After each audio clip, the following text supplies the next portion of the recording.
On parle de mode vestimentaire en période de fête.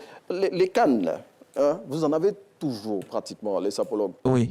C'est pour exprimer quoi? En fait, la canne, la canne, c'est le sapologue, c'est le troisième pied du sapeur. Parce que le sapeur doit être toujours équilibré. Ok. Exactement. Donc la canne, c'est pour l'équilibre. Oui. Je vous explique tout à l'heure. Ça se passe comme ça. Vous me permettez? Oui, allez-y. Oui. C'est-à-dire que quand on fait la diatance. Ah, madame, tu as cassé notre parquet là. Oui. La canne pour l'équilibre. Voilà, super. Ok. Ça permet de remonter la chaussette. Oui. Oui. Avec tous les détails. Et Ben, dis donc. Bon, ça, moi, je ne me risquerais pas à ça. Franchement. en fait, c'est tout ça. Il a fait parler la chaussure, la fesse, je ne me risquerais pas à ça. tout ça. Bon, en haut, Jacques Brou est en train de crier bravo là-bas. Ouais.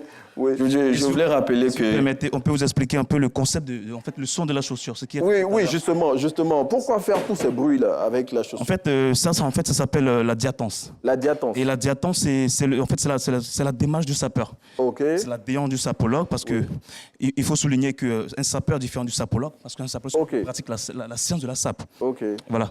Parce qu'il y a les bébés sapeurs, il y a les amateurs de la sape. Oui. Nous, on fait nous sommes des sapologues. Ok. Et quand on parle de la diatance, c'est le concept des chaussures. C'est-à-dire comment Ok. exprimer l'animal. Oui. Puisque l'animal, c'est la peau des animaux Oui. qui Ça va confectionner les chaussures, voilà, donc. les chaussures. Oui. Et le son qui donne, le son que vous entendez du côté de la chaussure, ça revient un peu de l'histoire en Afrique. Oui. Et lorsque nos parents, pour ceux qui ont fait quand même la campagne, il y a ce qu'on appelle le tambour parleur. Oui. C'est l'assemblage du cuir sur du bois Oui. qui donne du son.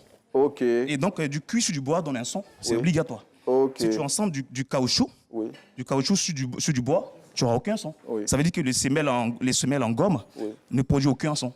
Donc c'est du bois, c'est du cuir sur du bois qui n'a pas du son. Vous voyez la corrélation qu'il a fait entre le tambour, à l'époque, qui était utilisé pour envoyer des messages, et la chaussure, bon, cuir sur cuir. Franchement, je pense qu'on aura compris. Mais la sapologie